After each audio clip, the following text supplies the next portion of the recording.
Now what will it be? Death or exile?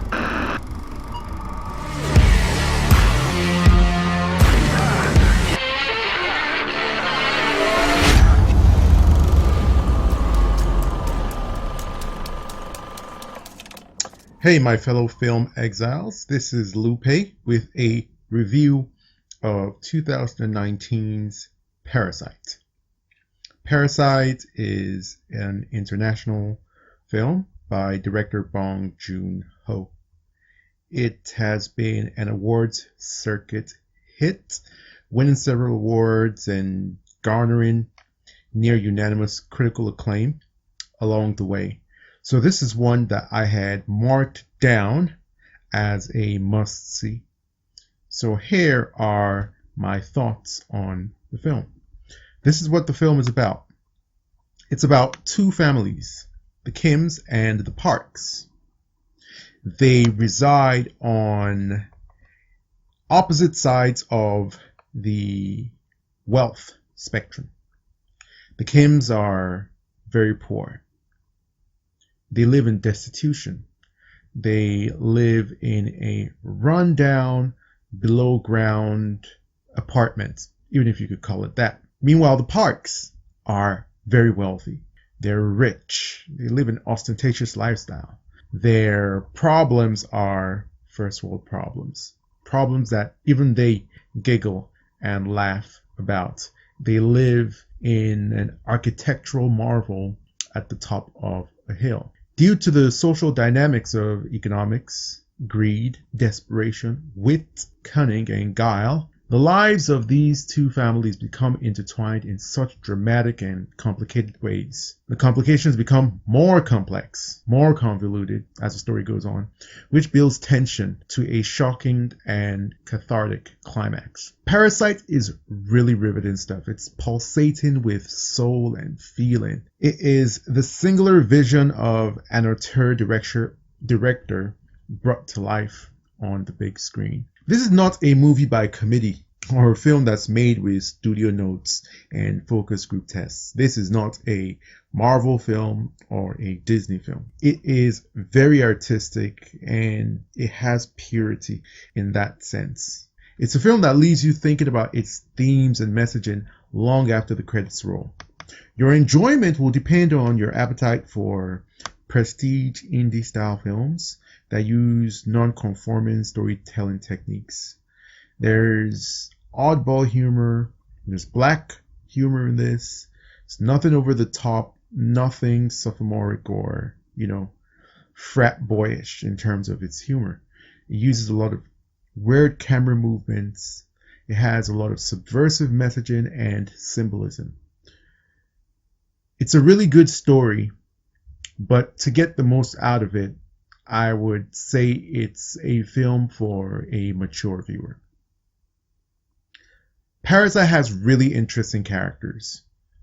The two families each have 4 family members, and everyone is given a strange flaw or quirk that doesn't demean them, but actually seems to round them out and make them more likable. The pacing starts off as a slow burn. You get to meet the Kims first, and the story builds through their experience of poverty and their efforts to get out of it.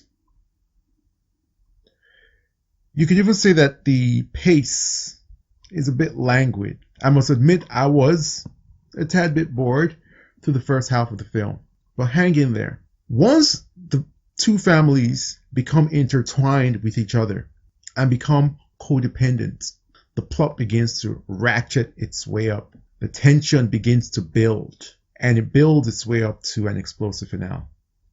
Parasite is primarily about the Kim and Park family, but another family comes into it. I'm not going to give any spoilers, so I can't really get into the details of it. But this family that enters the fray is another family that can be classed as a poor family, another of the have-nots. And there's this expectation that the have-nots will all band together. But part of the messaging of this film shows that the pathology of poverty leads to the working class actually fighting against each other instead of banding together. They tend to tear themselves down. And I thought this was very interesting social and political commentary.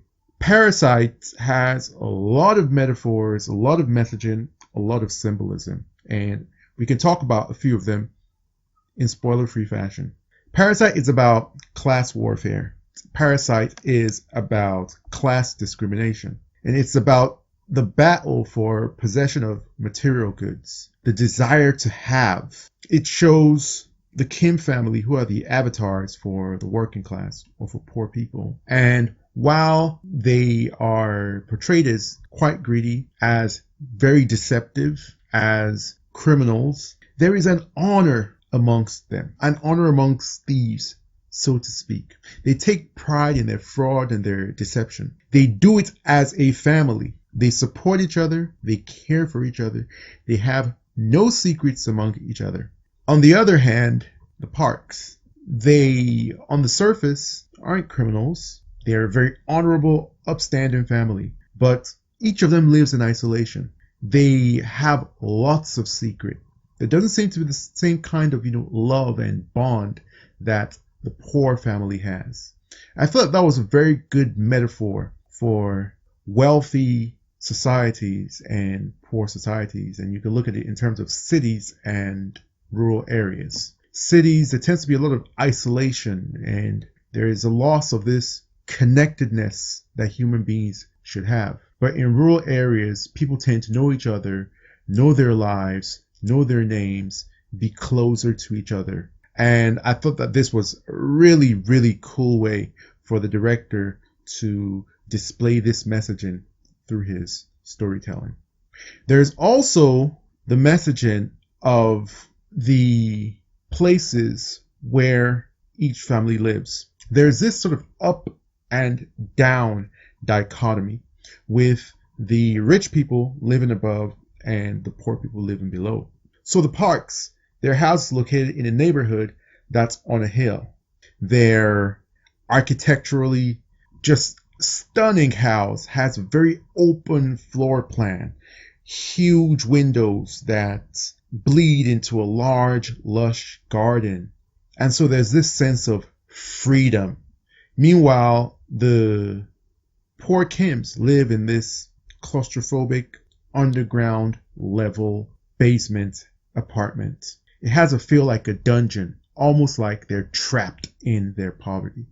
The rich family are depicted as being oblivious of the lives of the poor people around them. They don't see the deception of the Kims, even though it's right under their nose. There's this sort of symbolic statement where they call them ghosts, and you'll see how it plays out in the film. I thought that was quite clever symbolism.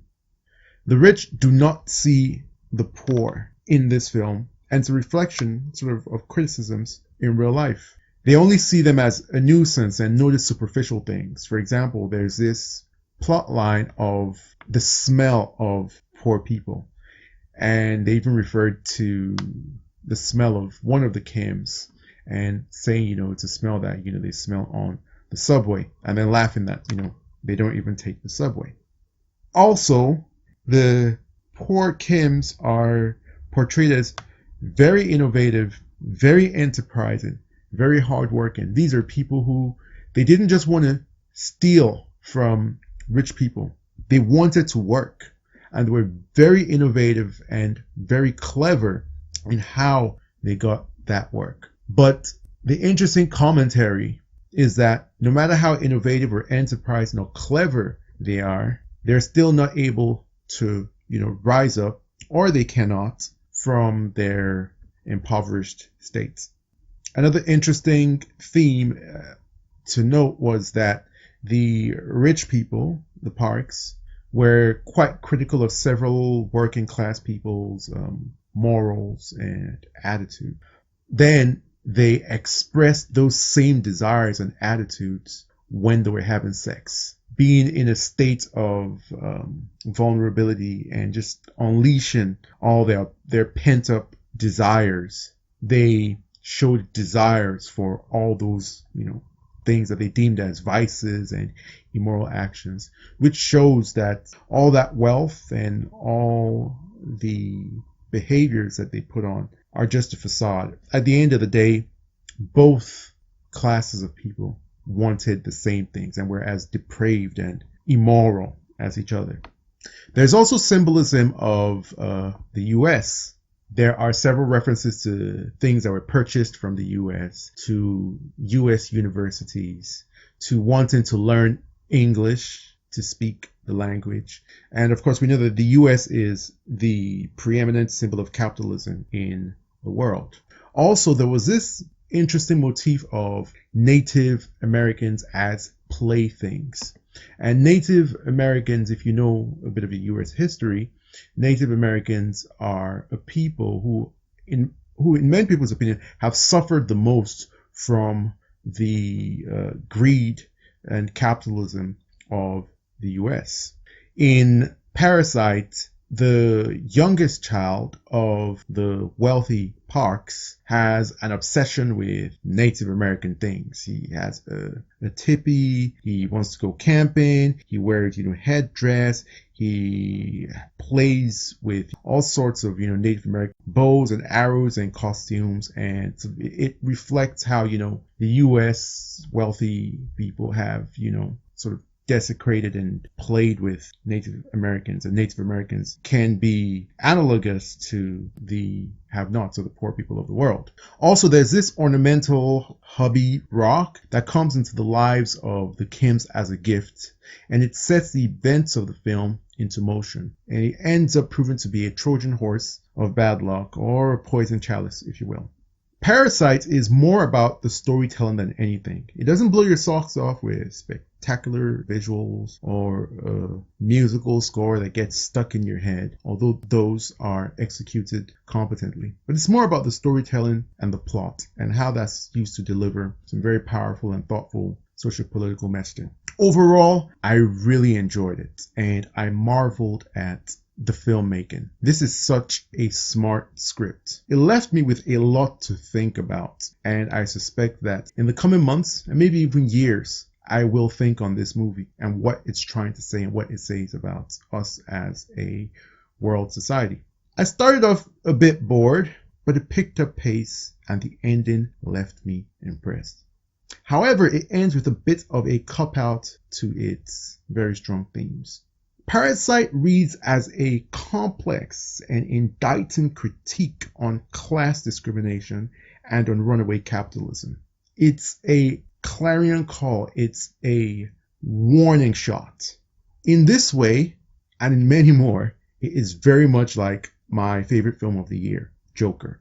Like, at the end of the film, there is this serendipitous coincidence between Arthur Fleck and one of the characters in the film. It's so strange that these films were made at about the same time, so the screenplay writers had no idea of the other's product, and yet they were able to create films that are so much identical. I could say that they are non-identical twins. But what makes Joker a masterpiece and a perfect film, in my opinion, is this difference. Joker, at the end, doubles down on its punchline, but Parasite leaves on an indecisive note. Parasite is a good film, and I believe it's going to end up being a classic, but it could have been perfect, because after throwing a barrage of haymakers, Parasite pulled its last punch. Thanks for listening to this review. I'm Lupe. You can find me on Twitter at LiveLoveLupe. Thank you for supporting the film Exiles. Please like, share, comment on this review. The little bit you can do will help us. We're a very small outfit and we just started. So support your film Exiles. And until the next time, stay exiled.